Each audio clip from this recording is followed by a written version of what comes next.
Okay, welcome. Today is a reading with Mikhail Iossel. I'm Ian Ross Singleton. I'm a writer who met Mikhail through having a great opportunity to do this interview, which I put into the chat earlier. And I also wanted to continue the conversation, so we decided to try to set up a reading on Zoom. Mikhail Iossel was a samizdat writer involved with Club 81 in what was a city which was then known as Leningrad and now St. Petersburg, of course. And he was also a translator of American fiction and poetry then. Once he immigrated to the United States, he studied with Thomas Williams at the University of New Hampshire, became a Stegner Fellow at Stanford University, where he worked with his mentor, Gilbert Sorrentino. He was subsequently awarded a Guggenheim Fellowship and a National Endowment for the Arts Award. Mikhail Iossel is the author of the collection Every Hunter Wants to Know, and co-editor with Jeff Parker of two anthologies, America and Raskazi. And he is also the founding director of the Summer Literary Seminars, a very well-known summer writing program which organizes in countries like Russia, Kenya, Lithuania, Italy, and elsewhere. And he teaches at Concordia University in Montreal. So without further ado, Mikhail Iossel. Thank you, Mikhail. Thank you, Ian. Thank you. Can everyone hear me? Yeah. Good to see you, and thank you for coming. Some very old friends, some new friends. I love you all. And this collection consists of 20 pieces, some fairly short, some regular story length ones, and a novella or a very long story. Some that can be classified perhaps as prose poems. I can see my publisher here, and I'm grateful to my publisher for the excellent work that they did on this book. It's very gratifying. So some of the texts are autofiction, some pure fiction, and so on.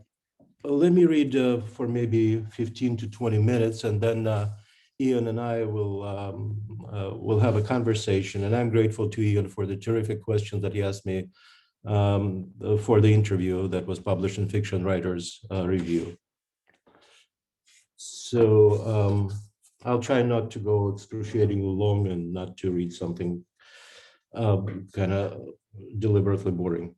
The Night Andropov Died, and you know, for people who, well, most people here, of course, know who Andropov was, but if you didn't, that doesn't really matter. It was an evening like many others. The dedicated drunks, Lyocha and Olezhik, two of my fellow security guards at the Krestovsky Island amusement sector of the Leningrad Central Park of Culture and Leisure, were sitting at the large plywood top table in the main room of the amusement sector's administration cabin, finishing the last of the 3 bottles of toxic ersatz sport purchased with money I had given them earlier in the afternoon at the nearest liquor store, the one on Bolshaya Zelenina Street, some 10 bus stops away, in exchange for their agreeing to take my shift at some unspecified point in the foreseeable future. The two could not have looked more dissimilar. Lyocha, who was in his 30s, was flaxen-haired, flat-nosed, pale-eyed, void of any hint of muscle tone, while Olezhik, pushing 60, presented to the world a cue-ball bold, sharp-featured countenance, yet trumping all the superficial differences between them was the simple hard fact that they both belonged to the timeless, ageless, million-strong army of eternal Russian alcoholics. For the past couple of hours, they had been complaining bitterly to each other about their lives. They effectively had none, no families of their own, no money, no worldly possessions to speak of, just the acrid smell of their tiny rooms in decrepit, overcrowded communal flats, and no reliable, realistic expectations of any kind for a better, more dignified future. While they talked, I was reclining with my eyes half closed in a half-broken armchair by the window, beyond which, in the dark, in the meager moonlight, covered in snow, loomed the hulking diplodocus of the city's only and the country's oldest roller coaster. It was enormous, ominous, and comforting at the same time. The Russian for roller coaster means American hills. You could always simply kill yourself, Lyoha suggested to Olezhik and a solicitous tone. As long as there is death, there is hope. That's something always to look forward to. Don't lose heart. There is tunnel at the end of the light. Pouring out into two cheap faience cups the remains of the swill in the bottle, Olezhik shook his head with a heavy sigh. Too fucking late, Lyoha. Too late. I missed my opportunity to kill myself when the time was right, and now it's too fucking late. Now I'll just have to fucking wait until it fucking happens naturally in due course of my growing decrepitude. There is nothing to be fucking done about it now. Okay, well, here is to merciful death. He raised his cup with his pinky held apart from the rest of his dirty, hirsute fingers delicately, high society style. To death, Lyoha echoed, and they clinked their cups and drank greedily. You two should go home, I told them, yawning. It's late, and it's been my shift for 3 hours now, and I just want to lock up and go to sleep. They turned their wistful, wet faces toward me. Ah, traitor, traitor, Olezhik said with feeling. That's what he and several other fellow security guards there at the amusement sector called me affectionately, traitor to the motherland or simply traitor, in reference to my having applied unsuccessfully for an emigre exit visa from the Soviet Union 2.5 years earlier, right after quitting my job as an electromagnetic engineer, and shortly before, in a bid to heighten my uselessness quotient, joining the shiftless pool of the shift security guards at the amusement sector. It was a time of bad people in power, and the worst time to be a Soviet citizen like me, a Jew and underground writer.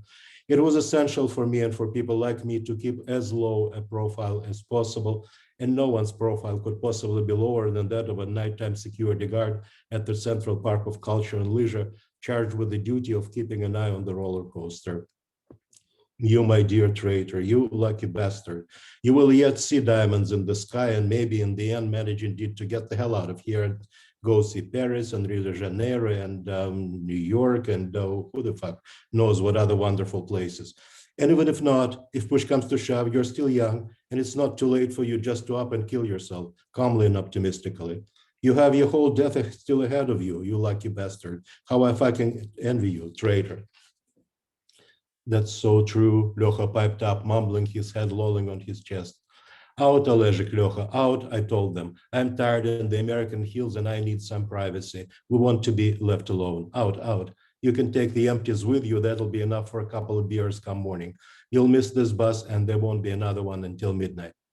We went finally laughing like mad children and cursing, tripping, and falling all over themselves on their way down the steep flight of stairs and out the front door. They had gone. I looked up after them and wandered aimlessly around the cabin space for a while, not quite certain what to do with myself. I didn't feel like plowing my way with an English language dictionary through the book of contemporary American short stories that had been left behind a couple of weeks earlier by some rare wayward foreign visitor to the underground literary club to which I belonged. Sometimes during my night shifts, one or two friends would come to the amusement park to keep me company, bearing bottles of wine, and we would while the night away drinking and talking about everything and nothing, about the humdrum lives we'd lived thus far and the imaginary ones that we hoped still lay ahead for us. This evening, however, the night air was downright frigid and the hour was already too late for visitors. I went back to the main room and with a spare key that I was not supposed to have, I unlocked the amusement sector's administrator's office. It was pitch dark in there and the stale air smelled thickly of ersatz port. It didn't take long to find what I was looking for in the desk's cluttered bottom drawer, an old portable VEF Spidula, the compact yellow plastic box with black trim and an intensely green cat's eye of a dial, the exact replica of one that I and millions of other Soviet citizens had at home. Back in the main room, I turned the radio on. The air filled instantly with a forest's worth of joyous sounds. Here on this remote, wooded, sparsely populated part of Leningrad, you could actually get a few foreign stations on the radio. The routine beast-like howling of the KGB jamming frequencies, which suppressed the shortwave radio broadcasts in Russian by quote enemy voices in larger residential areas along the giant city's irregularly shaped perimeter, was muted, depleted of energy, and disinterested in itself, as though unwilling to carry out its patriotic duties. I had three enemy voices in Russian to choose from: the Voice of America, the BBC, and the German Wave. Radio Liberty, deemed the most perniciously and openly anti-Soviet by Soviet counter-propaganda officials, was unintelligible everywhere in Leningrad. They were playing moody jazz on the German Wave. The BBC disappointingly offered an in-depth overview of the contemporary London art scene. The Voice of America, however, was a different matter. As soon as I tuned it up, I heard the broadcaster saying in a baritone too melodious and a Russian too correct to belong to someone living in the chaotic midst of it, the official sources in Moscow are unofficially reporting the death of General Secretary Yuri Andropov after a long Yuri Vladimirovich Andropov, the refined, bespoke, suit-wearing, tennis-loving, single malt Scotch sipping, terrible poetry writing head of the KGB, Brezhnev's successor at the helm of power in the Soviet Union, the butcher of Budapest who crushed the 1956 Hungarian uprising. At that point, as though suddenly realizing that there were dramatic circumstances at hand, the local jamming installation swung into action, commencing to howl and ululate with a doubled fury. I gave the dial a few quick nudges and heard nothing but the same enraged howling everywhere, as though the world had suddenly been taken over by a giant pack of wounded wolves caught in a blizzard. I went back into the administrator's office and returned the spitula to the desk drawer. In the dark, I lifted the receiver of the massive black beetle of a telephone and bringing it to my ear, heard nothing but silence. The line, as usual, at night was dead. I was alone in this tiny world of mine, holed up in my cabin. As far as the rest of the world was concerned, I did not exist. And anyway, there was no one with whom I could share and discuss the news of Andropov's death, not any of my friends who likely had gone to bed already, and not with my girlfriend who lived clear across town at least 40 minutes and 5 rubles away by cab and had no phone in her one-room apartment. Restless, I returned to the main room, switched off the unshaded yellow light there, and stood by the window for some time with my forehead pressed against the frosty window pane, contemplating the roller coaster's hulking, snow-covered mass, placidly mysterious in the pale moonlight. There was nothing for me to think or feel. Something was happening, something was going to happen, that much I knew. I couldn't wait for the morning to come. I winked at the roller coaster, feeling a protective warmth toward it. You stupid thing, you be well, I said. It just sat there. Andropov est mort, I said aloud in French for some reason. My voice sounded hoarse, wild in night solitude. If someone, some lost ersatz sport-begotten ghost materializing before me at that moment had told me that 30 years later, I would be writing about Andropov's death in English in America on the week when post-Soviet Russia's ruling class, made up to a considerable extent of the KGB old cadre, would be celebrating the 100th anniversary of his birth with a large exhibit dedicated to his life, at whose opening a glowing telegram from his spiritual successor, President Vladimir Putin, would be read, well, I would have known for certain that I had finally and irrevocably, once and for all, lost my mind. I went along the hall and into the room where the security guards slept while on duty, which of course they were not supposed to do, on the long, narrow, leatherette couch with uneven, cracked skin. Taking off my sweater, I rolled it into a semblance of a pillow, lay down on the couch with my head propped on it, and then picked up from the floor by the couch and covered myself with a stinking ancient communal goatskin that my amusement sector colleagues used as a makeshift blanket. I thought that I would have difficulty falling asleep given the state that I was in, but this was not the case. I was out like a light the instant I closed my eyes. So that's one story.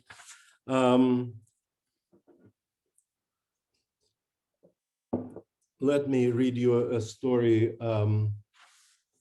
consisting of one very long sentence.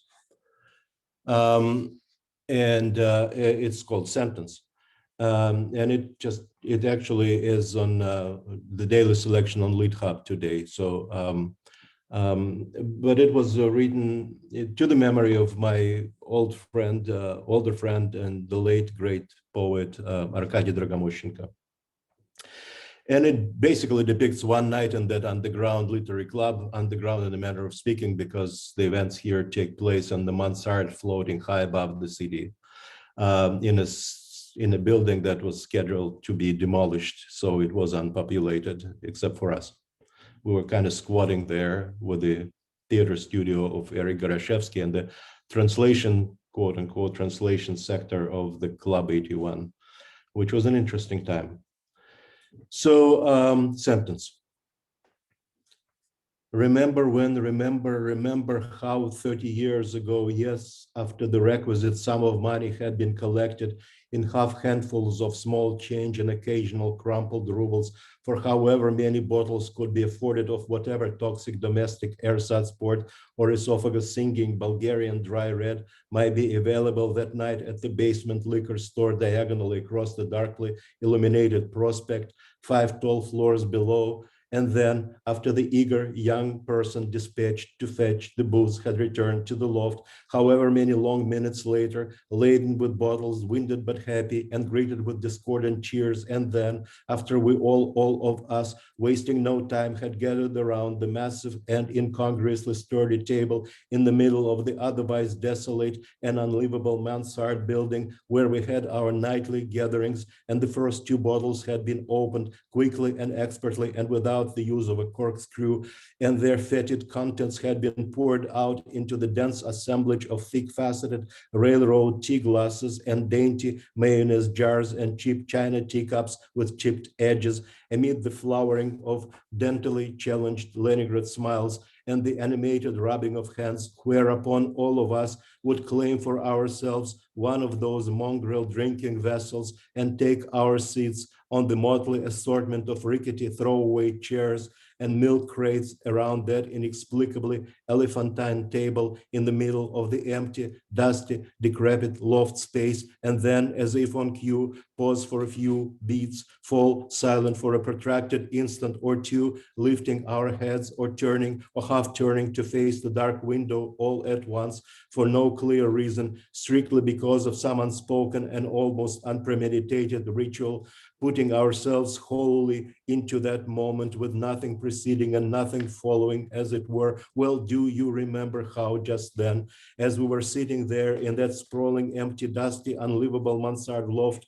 with the scuffed, uneven floors and the cracked stucco walls and the exposed electric wiring and all manner of disagreeable smells, inside that odd moment or two of hushed silence, not even dragging on the hard-bitten, lighted Bellamores in our mouths, before commencing to drink the night away, there on the rooftop level of that uninhabited, condemned 5-floor building on Chernyshevsky Prospect, a stone's throw away from the vigilantly guarded US consulate, to say nothing of the distance to the eponymous upscale metro station, partially visible from the loft's window at a sharp angle during the light time of day, which is to say never, since we never went there before dark or in the light time of year, and it was always very dark when it was dark in Leningrad. Back then, yes, how we, a small gathering of momentarily silent, semi-underground young people seated around a massive rectangular table in the middle of a sprawling, empty, dusty loft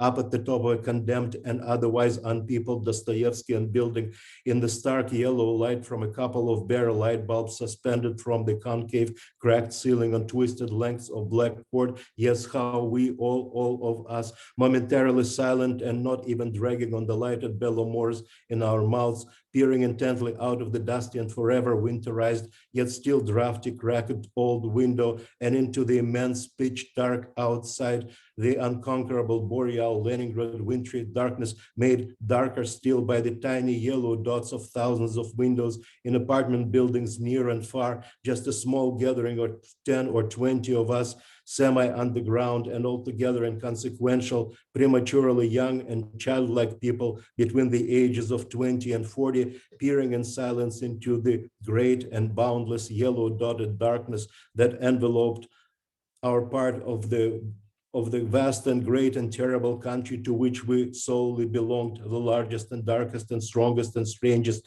and most terrible country in the world, which we likely knew would never let go of us, never release its mortal grip on us, because it owned us by birthright, chapter and verse, body and soul, though mainly body. And in the end, it probably would kill us to just have us suffocate to death on its immense darkness and the unimaginable gravity of the black hole that it was, even if it was populated by hundreds of millions of people, our fellow citizens whom we didn't really know or understand, even though we spoke the very same language and knew and understood anything and everything that there was to know and understand about them, which was both not much and an awful lot, the realization of which made us feel all cold and dark inside, though at the same time oddly comforted, frightened and petrified and oddly comforted, still and silent in that yellow fish tank of the empty rooftop loft space, floating above the giant dark city at the top of a condemned uninhabited Dostoevskian building,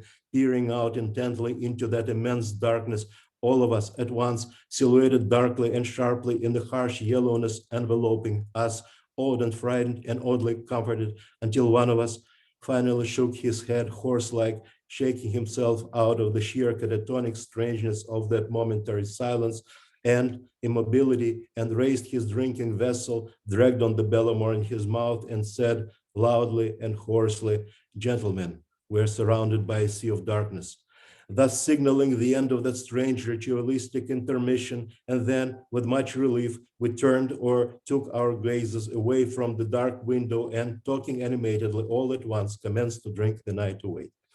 So that's a one-sentence story. Okay. How are we doing on time? Well, okay. The collection is named after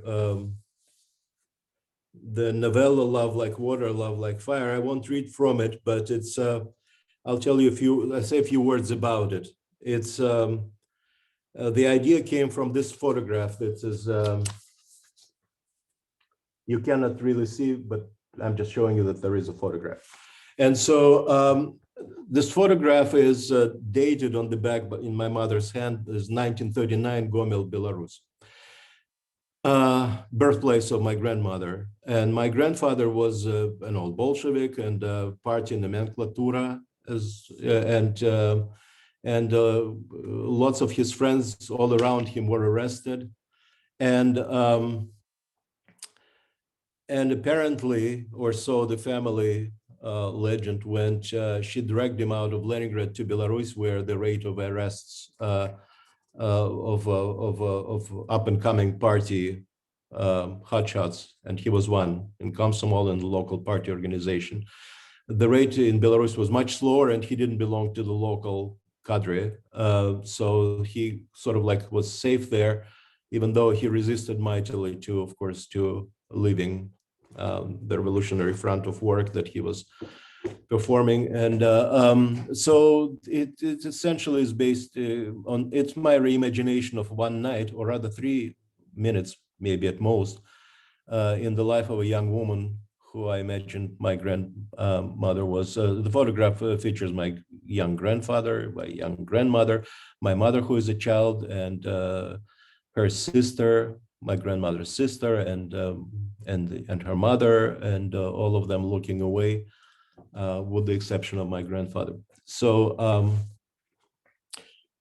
so that's yeah, the night when she's watching this NKVD Troika coming into their courtyard to arrest someone, and it turns out they're going for them, or so she thinks. So let me read just something that might be classified as a very short poem, just as an intermission. And then after that, I'll read one more piece, and that'll be it.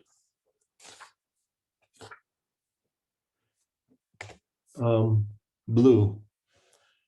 An old blind man in a long wintry line to the beer kiosk told me once, decades ago, in another lifetime, in a world no longer in existence, in a glorious and terrible city that has since been renamed, that when he was a young prisoner in an Eastern Siberian Gulag camp, he wrote poems for an imaginary fiancée at night in pitch darkness on scraps of cement paper bags with an illicit stub of lead pencil by the light of his own eyes.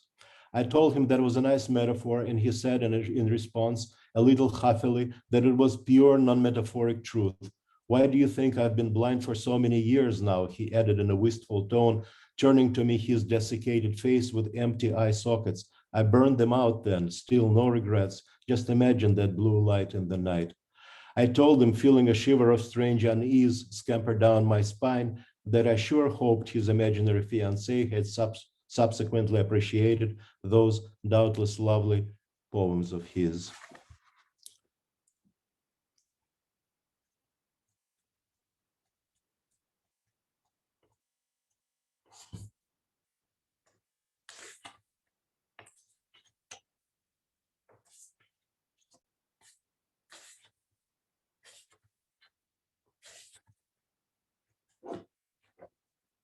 And just one more piece.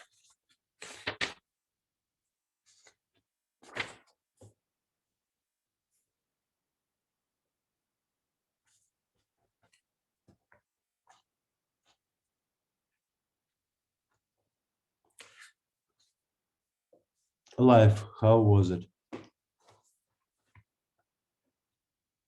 Someone I hadn't seen in 40 years recognized me the other afternoon at the Strand bookstore. In middle and high school back in Leningrad, he had been one of my closest friends.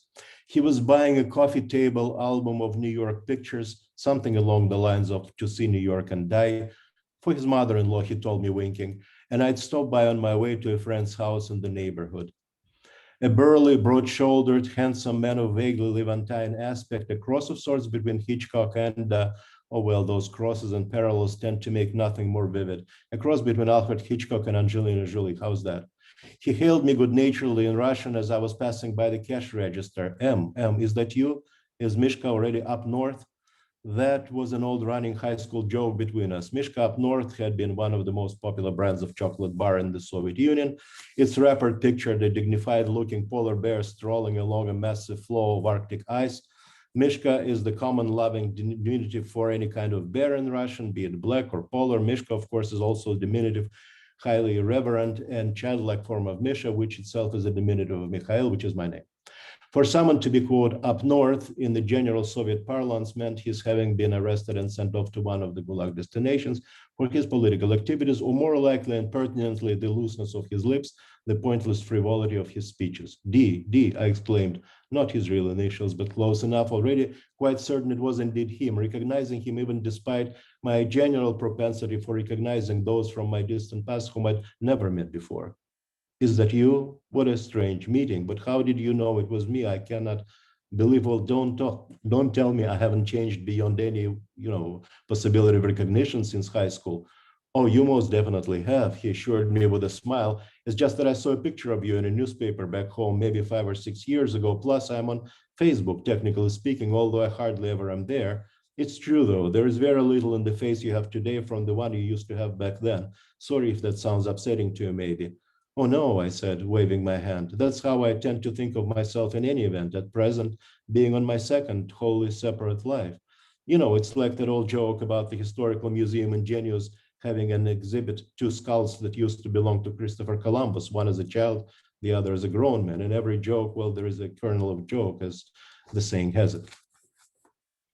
He paid for the book for his mother-in-law, and we moved away from the cash register and started talking animatedly. Though he only had a few minutes, he was running back to his hotel to collect his wife and elder daughter to head to the airport and home. He told me the abbreviated story of his life. After 20 years of being a merchant marine and having circumnavigated the world many times over, he was now living in Yekaterinburg.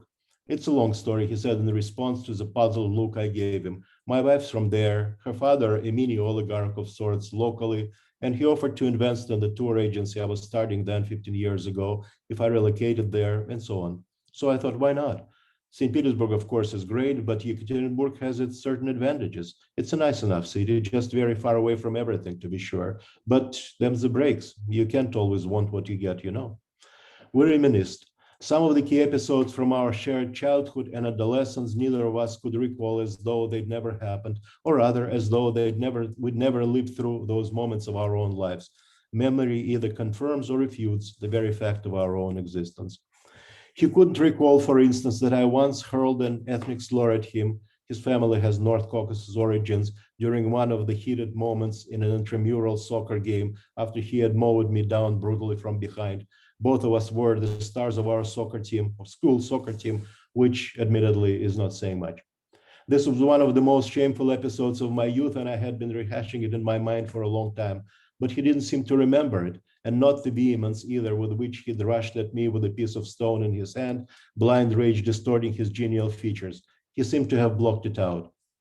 I, in turn, could not remember having on another occasion burned my lips almost clear off my face after biting off a chunk of small red pepper lying around the kitchen in his apartment, despite his Joko's earlier warning not to touch it, that their native cuisine was way too hot for the uninitiated.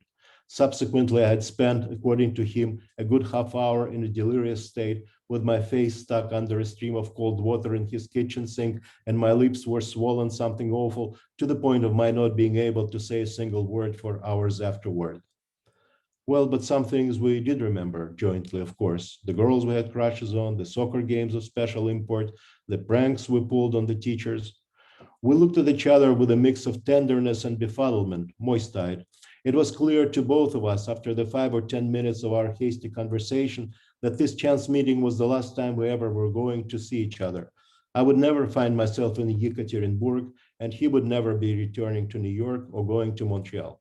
We wouldn't have seen each other either had he not recognized me a few minutes ago in this unlikely locale in the middle of a bustling New York bookstore. But that was okay. Knowing we would never see each other, it was okay. When you're young, you think there'll be plenty of time for everything in your life, counting all the grains of sand in the Sahara Desert, seeing all the people in the world, becoming greater than Jesus and Lenin, Lomonosov and Pushkin and Einstein all rolled into one, reuniting at some point with everyone you've met once in your life, befriending every man, falling in love with every woman. Life is a process of gradually coming to terms with the meaning and the very concept of neverness. Never, well, so be it, quoth the raven. Oh, well, them's the breaks. Get used to it, get over it. Life is a perishable proposition of rapidly diminishing returns. You could have become this or that, you could have been here and there and everywhere, but that didn't happen, and well, so be it.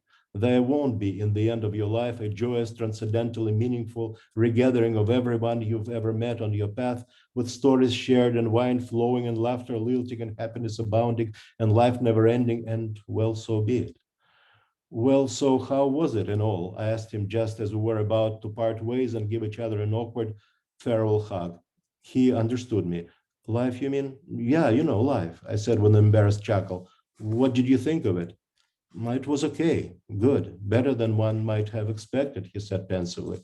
I can't complain. How was it for you? Interesting, I said. Well, definitely interesting. Pretty interesting. I wouldn't know what else to say about it. I too can't complain, and it would be pointless to complain too, because, well, whom or what would one complain to?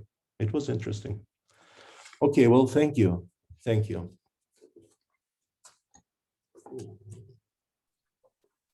Thank you, Mikhail.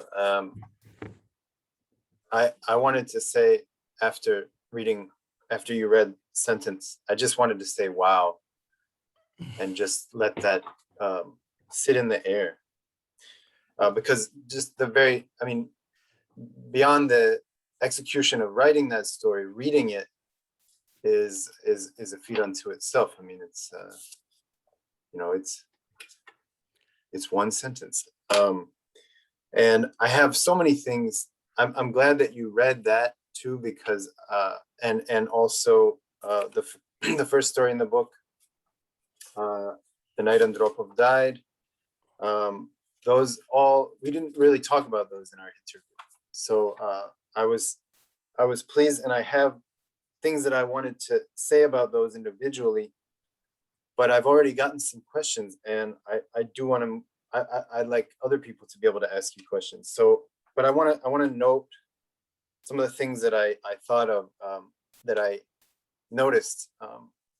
We in our conversation earlier, that's published in Fiction Writers Review, we talked about how in a later story, when you were depicting workers, there was you chose not to use the word fucking, but at the first story you used it. So that was something interesting I noticed, and now going back, I would have revised that question. Also, those those coworkers of yours at at the amusement park, they would say things like, "There's tunnel at the end of the light," or "You've still got so much. Your death is still so much ahead of you."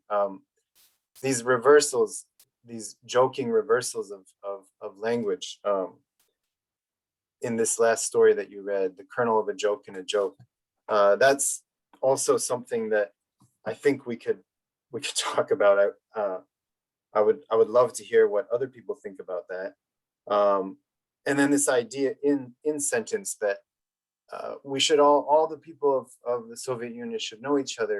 We all speak the very same language, but then when you talk about the the title novella, "Love Like Water, Love Like Fire," which is something we did talk at length about, there's this idea that your grandfather and grandmother really couldn't, even though they spoke the same language, they couldn't talk about some things because of the political situation in which they were both in the same situation but also different.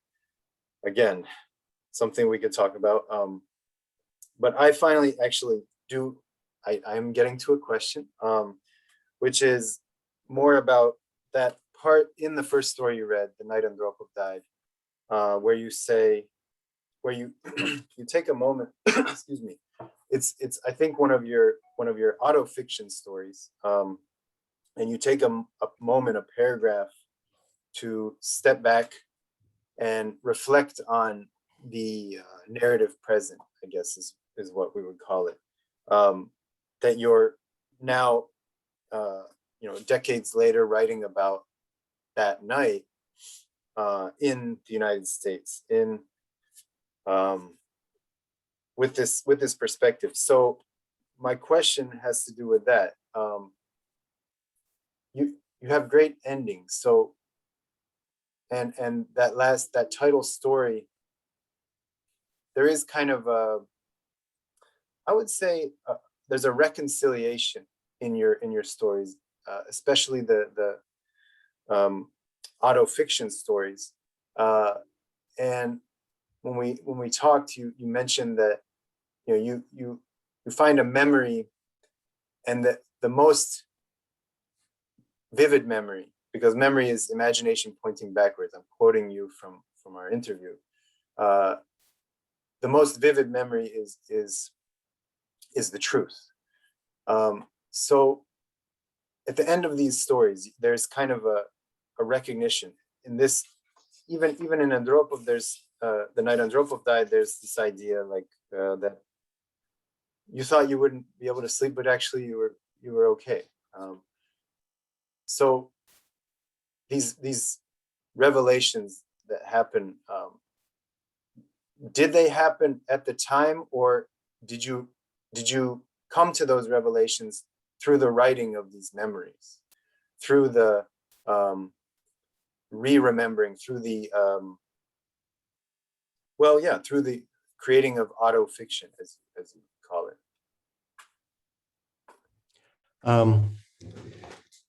That was the question. Yeah, I think so. Yeah. What I do sort of is as you mentioned correctly, I just try to collect in one place the hottest recollections, the ones that are closest to the surface of my mind, and they're the truest in my mind, because what's the point of writing the truth you don't remember? So you just collect in one spot under one umbrella of one text all the brightest points of recollection. Most of, in that particular story, most of that happened the way it did. I did every time I would go and unlock my supervisor's office and go and take the Spiedler, Web Spiedler, the shortwave radio from there, and I would try to listen when I wouldn't be there with friends and so forth. And so that's how I actually did hear about the death of Andropov. I remember excruciating sense of loneliness that I couldn't share it with anyone because it was momentous. Because Andropov was a singularly sinister figure who, in his short stint in the Kremlin, managed to push the world much closer to the edge of nuclear war than his predecessors. And so that's how it happened. And every night I would lie down on that couch, of course, and I would cover myself with that goat skin, sharply smelling, and try to sleep. So all of that is true, but there must have been like variations that I don't remember. But essentially, this is all I remember about being there in that one night, attached to this one momentous event. Attached to this one momentous event, which I generally like to do, to sort of like to juxtapose the mundanity of one's own life to and the events of the larger world. That's how the larger world finds you in this moment, and that's how it found me. And I most assuredly did fall asleep eventually, because what else would there be for me to do? I couldn't talk to anyone, and there was a limited value in conversing with a roller coaster. But that was the only presence actually in my world at that point. That was the only thing that I could see. And in the 4 years that I kept my eye on the roller coaster, nothing bad ever happened to it. So I came to feel like protective towards it. So I mean, you started out that story by thinking of explaining who Andropov was, just in case anybody didn't know, which is possible. But then you said it doesn't really matter. And so this is the night Andropov died, but you heard about it from the Voice of America, whereas the other story is the night they told us Brezhnev died, which is a different story, because in this story, you're hearing it from the Voice of America. You're not hearing it from an official Soviet source, whereas the night they told us Brezhnev died is when it was actually officially announced. And so this ending of the revelation, or I guess maybe it's a kind of a revelation. I think I'm still going to call it that. You're like, okay, I have this momentous thing has happened, but actually, I can fall asleep. It's not that big of a deal. Just as you introduce the story, it doesn't matter. There's kind of maybe a little bit of, what can I say? You can kind of show that Andropov, he was singularly evil. So it's kind of like good, almost a good riddance type feeling at the end. well, obviously, yeah, of course, it was a good feeling, but the overwhelming feeling of being one of relatively few, probably very few people in Leningrad at that point who possessed the knowledge that he had died, and not being able to share it with anyone but the roller coaster. But you asked earlier whether essentially I write it all out how I remember it. No, you have to have hold out for a possibility of surprising yourself in the process of writing all the time. Otherwise, it's just boring. And so, as I also mentioned in that interview, not knowing is one of the most important elements for me. Lots of gets discovered in the process of writing when you just get going. In order to get going, I need to have an interesting sentence or a turn of phrase that I will be able to repeat throughout the story.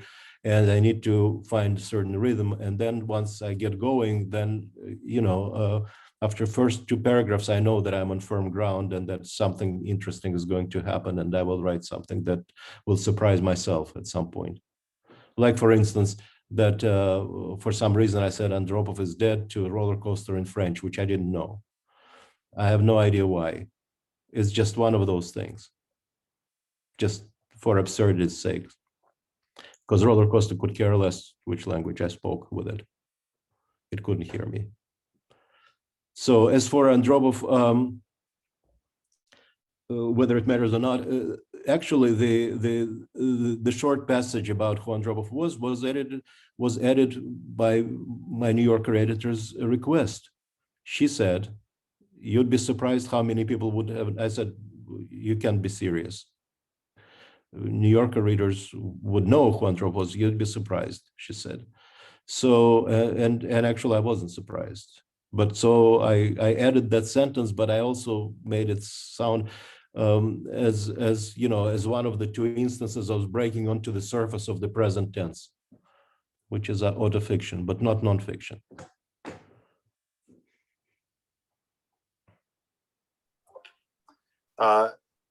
Thank you. That I do have other things, but I really think this is a good time to move into one question here. And I also should have said earlier, if you would like to ask a question, just raise your hand and then I can unmute you. But this first question was sent to me and I've been asked to read it. So this is from Daniel, who's one of the audience members on this Zoom. Daniel asks, Mikhail, your Andropov story contained the line, "It was a time of bad people in power." Has there been a time in your lifetime, or at least in your writing lifetime, when bad people were not in power in Russia? If so, did this situation impact your writing, and how? Yeah, it's an interesting question because it can be unfolded into a very long answer, or it can be limited.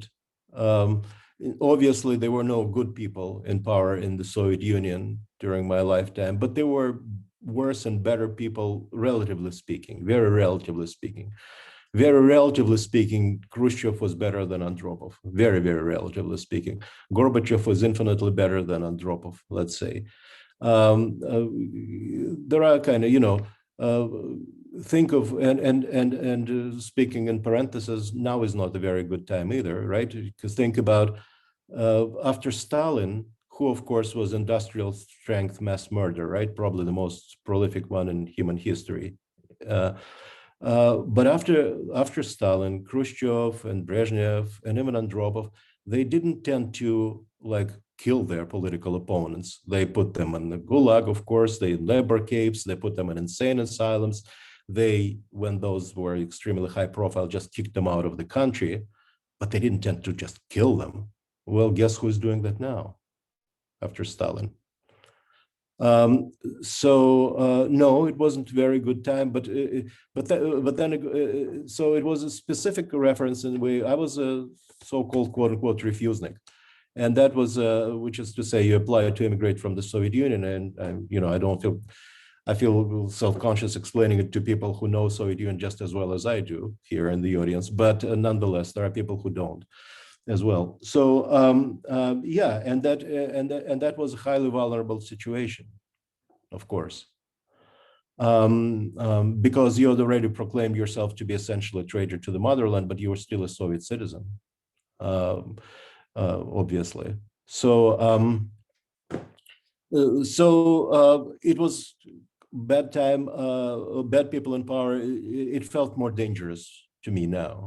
At that point, I felt there was a generally fall of 1983-84, as I remember it, and it might be highly subjective, but as I remember it, was really bad time of extremely high tensions in relations between. It was the time of the Korean airliner, right?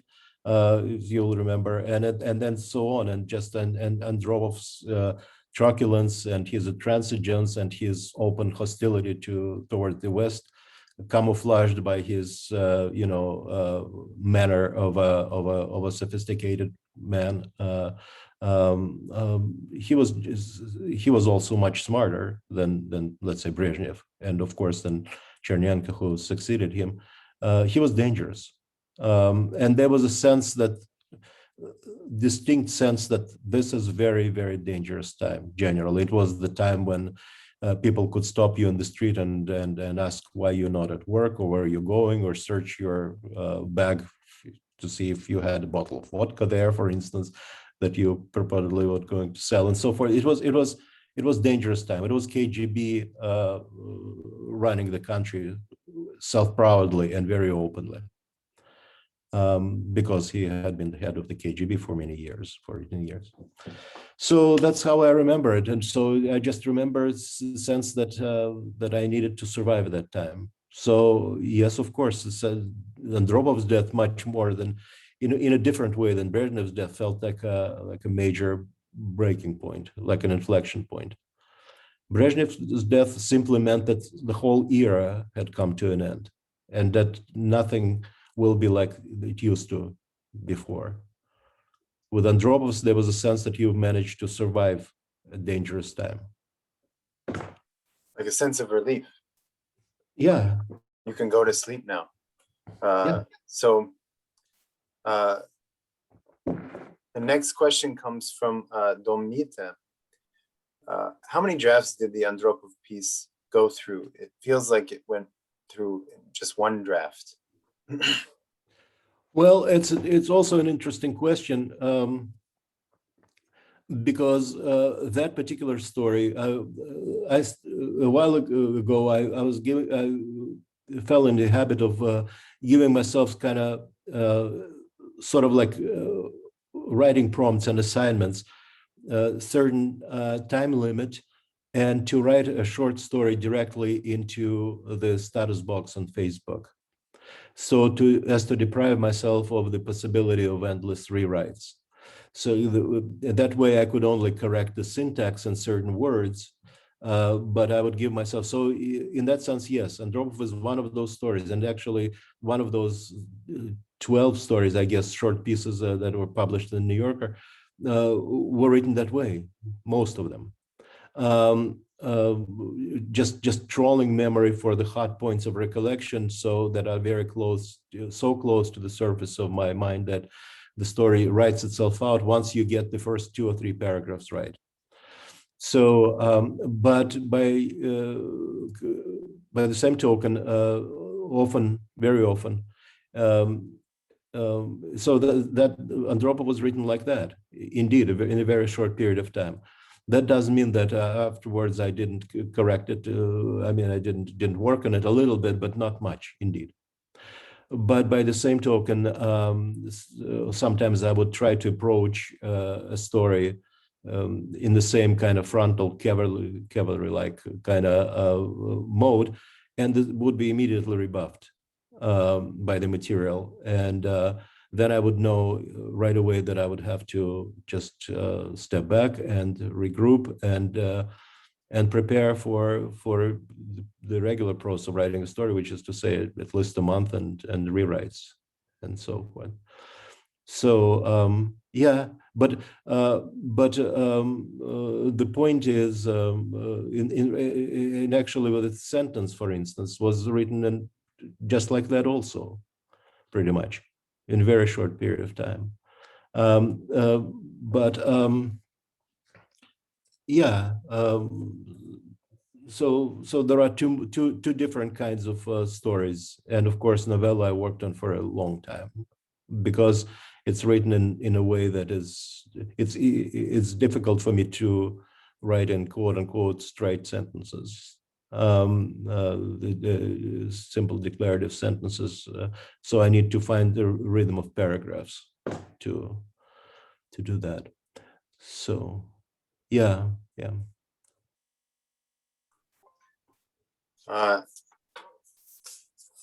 Yeah, I mean, I think you're a lot of your writing, even that last story that you said took a long time, it still has this this sense of fluency, in the sense of like just moving forward, driving force. No, life. How was it? Was written. It was one of those stories written directly into the. It is so. It was written very, very quickly.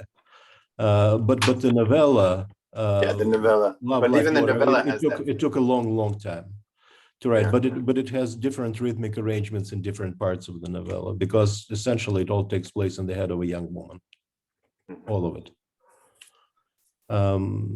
So Another question about sort of similar to this is from Jamie.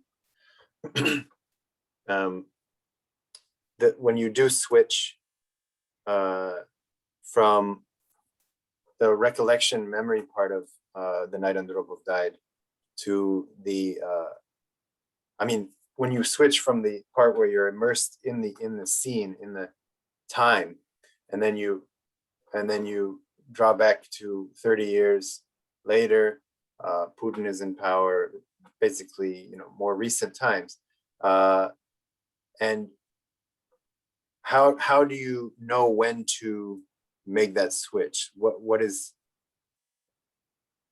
made you? How do you know when to use a recollection type point of view instead of an immersed point of view? mhm. I don't know. It just felt right. It's just the logic of the story and the acceleration of the story took me there. That's all. It just felt right. Obviously, I'm no Chekhov, but but if you read, let's say, almost any of the Chekhov stories, like Lady with the Lapdog, for instance, where they're just sitting there, their affair had just started of the two protagonists, and then suddenly Chekhov, and they're looking at the sea, and suddenly Chekhov, and so the sea will keep roaring long after we are all gone. Suddenly it's just Chekhov musing on the nature of the eternity of the sea, right? And in almost every one of his stories, there is this moment when all the characters, as in an old daguerreotype, right, which is very rigid, where like the men are seated and women stand behind them with their palms on their shoulders, or some other arrangement. But all the characters suddenly, as though they just like fall silent,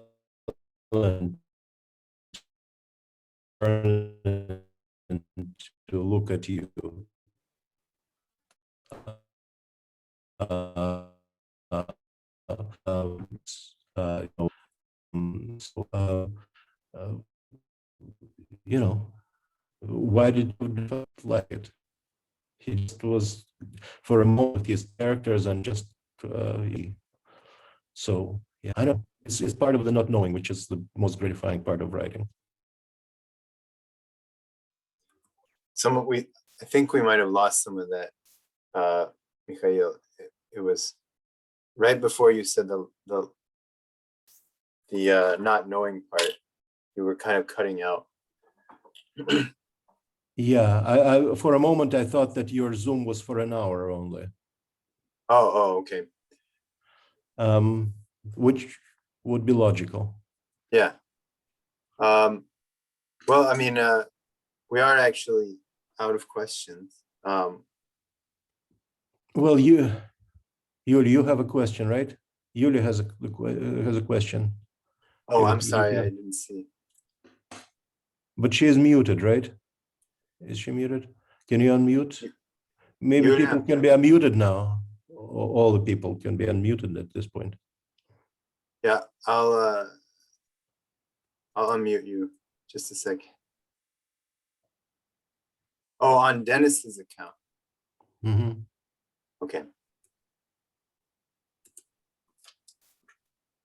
I think you should be able to now. Oh, okay. Hi, I'm not Dennis Slavin though. You're not. No, but I'm Juliet Speaker. I also registered Yeah. that we're in the same Yeah. room. Thank you for the reading. My question, and what interests me most usually in such kind of auto fiction in another language other than especially than the content, what's the dynamics? There is a very strong and interesting dynamic between writing in English and writing about this particular past. It Well, somehow impacts the writing in a very specific way. So how do you see that? well, I think that I started writing in English to sort of like to put a major obstacle between myself and my past and my life, because Russian was offering me no resistance of any kind, and so was all too eagerly complicit in me wallowing in sadness and nostalgia and misery and whatever. Um, so, but then it sort of like it helped me in a way to become a stranger to myself when writing about that past. So I think it helped me find myself writing in English, and limited me to the extent that it would be harder for me to define myself in writing about that in Russian. So English has limited me to the true identity of me as being from there, but also far away, and writing from a great linguistic distance. And because I'm a stranger to the language, I feel like I'm a stranger to myself and to my past, and therefore I don't feel self-conscious as I would have in Russian writing about that. And I don't feel that when I explain something about Soviet Union that I condescend to the reader, for instance, or that I talk down to the reader, or that I just basically, or that I kind of cheapen my own writing by explaining things. I don't explain things. I just basically finding myself as a stranger, but also from there, in the same way that I sometimes feel that I write Russian sentences, but in English.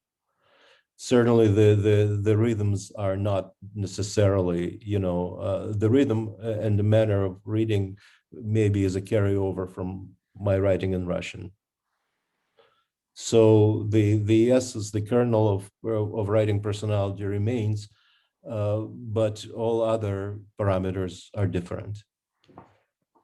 I don't know, Yuri, if that answers your question. It's the issue of distance in some way, right? Yeah, of course. Uh-huh. Yeah.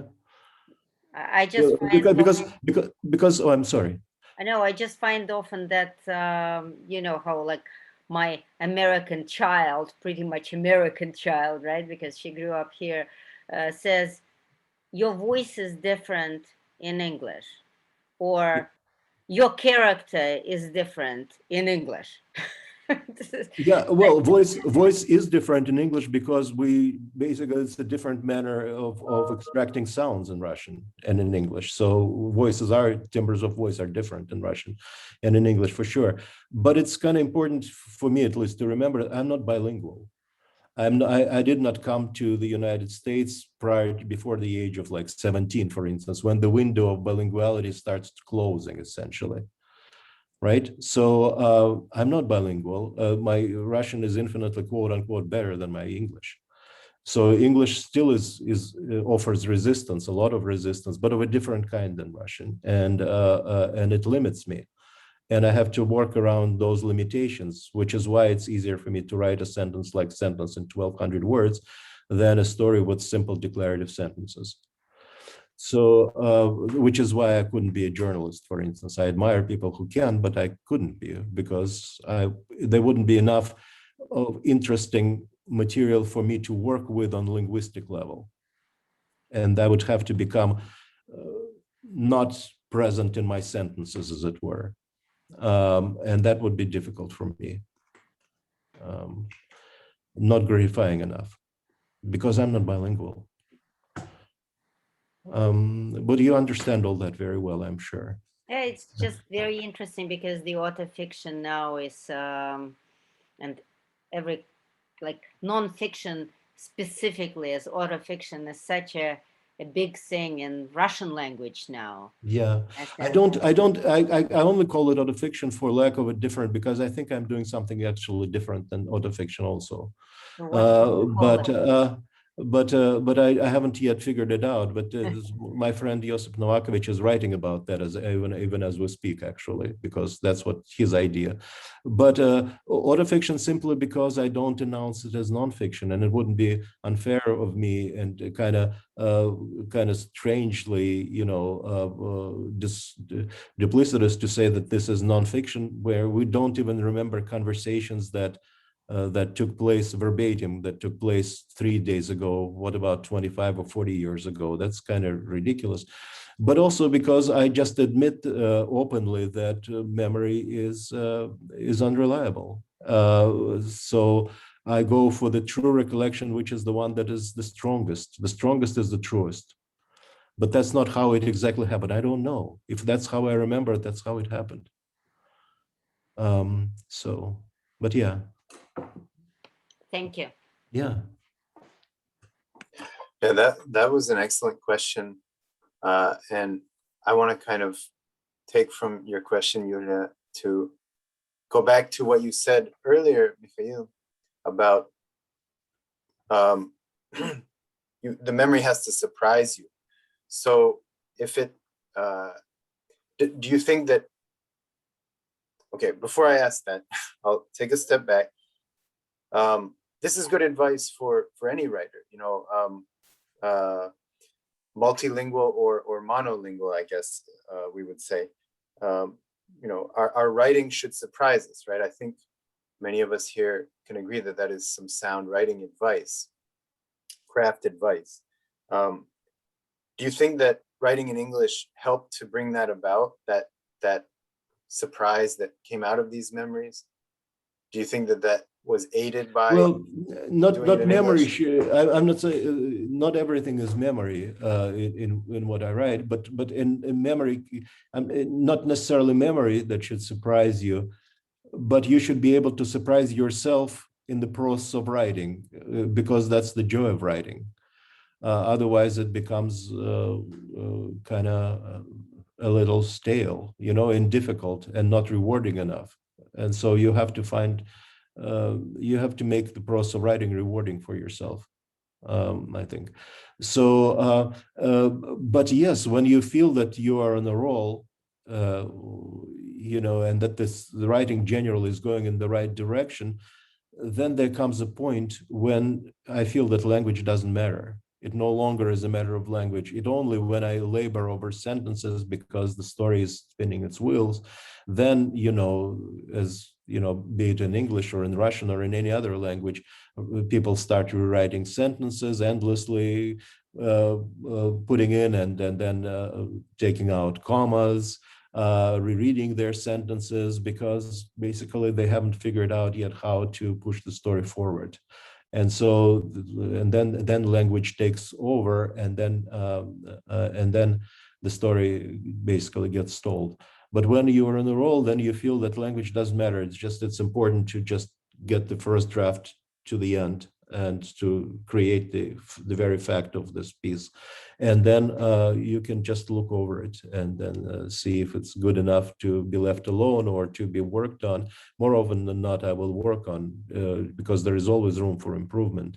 And especially in stories that don't get written in one fell swoop, because they get written over 1 month, and then there will be rewrites, and there will be pieces of text that will be taken out, whole chunks of text, even though you would naturally resist that originally, because nobody wants to take out their beautiful sentences and passages. But then you tell yourself that the reader is not going to know anyways. So yeah, you have to, I mean, whatever keeps you in the state of being engaged in the process of writing, whatever helps you conserve enough energy, whatever makes you happy to be writing, because ultimately, the first reader that you have to satisfy with your writing is yourself. Because if you were engaged in the process of writing, then the reader, the outside reader, they may or may not like your writing. It may or may not be their cup of tea, their theme, their subject, their style, their anything about it. But they will appreciate the energy, because it's transferable, it's contagious, the energy that the excitement in the process of writing. And by the same token, if your story is mainly like workable, just workmanlike, and you just you feel like you're going through passages and they're solid and they're there for logistical purposes, but your heart is not fully in it. but that passage needs to be there, you can rest assured that the reader will sense that lack of excitement tenfold, because the lack of energy, the absence of energy is also contagious and transferable. So you better, I think, at least for myself, you better be fully engaged in the process of writing and find any kinds of rewards that can accrue in the process of writing, that is to say, you have to be able to make yourself smile, to write something funny, to find an interesting turn of phrase, to be as concrete as possible in certain places, because concreteness, at least, or when you put in detail, that makes the process of writing more interesting for me. So that's why, for instance, I put the name of the street where that liquor store was, the one the two drunks went there, Большая Зелень. It actually is the street on Petrogradskaya side in Leningrad, and there was this big liquor store where the drunks went from Tsipakova. But who cares? Nobody cares. Why is it there? Because it helped me become more interested in the process of writing at the outset. So I think that I'll just say that the three remaining questions in the chat. Erica Goldman is asking, what about simply calling it fiction? And Katrina Best is asking, aside from on Facebook, do you write in Russian at all now? Or do you intend to at any time soon? Well, okay. Erica is my publisher. Erica, it's fiction. I thought that was, it's fiction, sure, but it's also, it's autofiction, because, for instance, there was a review of the book in Chicago Review of Books 2 days ago, I think, and it's very. I was flattered by it and very positive and so forth. But then it says in another story, Iossel meets, and no. Who said that it was Iossel meets? Maybe it's somebody else meets. Just in my first collection of short stories, there was a protagonist name was Yevgeny Litovtsov, for instance. But it's not the same. Like in a number of Borges stories, the main protagonist's name is Borges, and we know that Borges did not do all those things. To begin with, he was blind, so he was not reading letters, and he was not drinking pseudo cognac, and he didn't see the Aleph in the basement. But for some reason, in one story after another, he just called himself Borges, because then essentially just you call yourself Borges, and the reader will not suspect that it's Borges. And similarly, just it's me, but it's not quite me, because it was a different person back then. But still, it was me. And Katrina, good to see you. It must be late now in the UK. But Katrina, I write on Facebook sometimes in Russian, and usually it's nothing good. It's just angry, just rebuttal to some political whatever. But sometimes I write in Russian. I just don't publish it, and I don't show it to many people, but at some point I might. Interestingly, I write in Russian almost as a reward for writing in English somehow, just to reward myself, just to, because it's just so, suddenly it's so easy, but yeah. And I found though, as many people have found, actually, that it's difficult to write in two languages in parallel. It's just difficult time-wise, energy-wise, and sometimes, and I envy and admire people who can do it, actually. And there's one more from Marina, my friend. Thank you very also from Leningrad, St. Petersburg.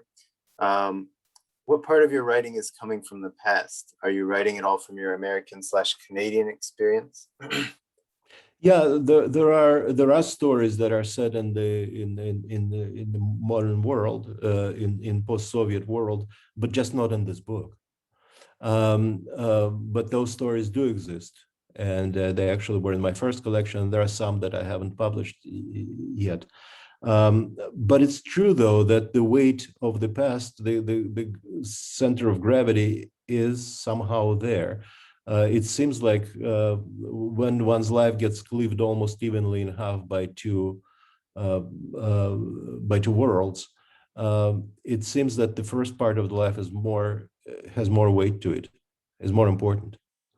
It's like when I first came to shortly after I came to the United States, and there was this rich guy, business guy in Boston who wanted me to help him write his autobiography. And that project fell through because I just didn't feel like I liked him enough to write his. But but he told me that he was then in his 60s, and he emigrated when he was in his late 20s. And he said, all the interesting things that happened to me happened in that. Also, you became a millionaire in this life. And in that life, you were just what? You were just a computer engineer or programmer or whatever it was that he was there. Said, yeah, but all the interesting things that happened in my life happened in the first part of my life. And clearly, though, the weight of memory is there.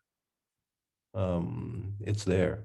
And also because no one even remotely placed that responsibility upon me. It's not even something that I feel I need to do, but nonetheless, I was relatively lucky to have been able to pass through this linguistic membrane at my age. I mean, there are plenty of great, wonderful writers from former Soviet Union and Russia, whom I'm friends with and admire, and they came as children. They came as 7, 8, 9, 11-year-olds, 15 even year olds, anything up until the age of 16, 17. Then you become fully Americanized, and your first language becomes English and Russian only to the extent that you want to keep it going, and especially your parents insist on you still living in it, because the outside world is much stronger than the world of the family linguistically. There is this, and I mentioned it at last reading, there is this iconic, wonderful book which is not well known, but it's a fantastic book written in almost a century ago by Henry Roth, not Philip Roth, Henry Roth, called Call It Sleep, which is essentially about language as the mechanism by which people become Americans. So there is a family from the shtetl from Eastern Europe, and they just watch helplessly as their child floats away from them on this, on this river of American language, the street. The child becomes Americanized. Parents are stuck in Russian and Yiddish, and on Lower East Side in New York. So I felt that since I, was able to do this, what started like a mechanical exercise, as it were, turned into something that I was able to do. And so I thought then maybe since there are not that many people in my generation able to do this, then I should be able to tell this about that life that no longer exists, about that place that is the Atlantis of the modern world, the Soviet Union is no more, that I should be able, or at least try to tell stories about that life and that world that are gone now. So there was that sense somehow, nothing messianic about it, but just the sense that since, like I said, I was able to do this, I should be able to keep doing this.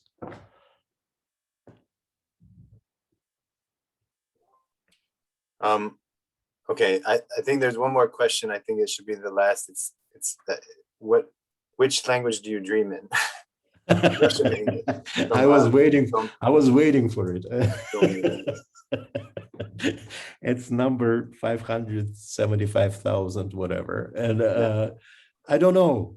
I haven't been able yet so far. I haven't been once able to pinpoint the moment of me thinking in a language in a dream. Even if obviously I'm dreaming in a language, but I just don't register it when I wake up. So I have no idea. I can tell you though that I speak Russian to my cat because he doesn't care. So I don't know. I wish it's an honest answer. I don't know. But generally, we don't kind of think in words, do we? I mean, we think in clouds of words or like in thoughts. And then and everything else is translation, translating thoughts into words, and then translating like words and then rearranging them on a piece of paper. Then everything is translation. And I wish I could be more helpful, but I don't know. Well, thank you, Mikhail. Thank you, everybody who came. This was a really,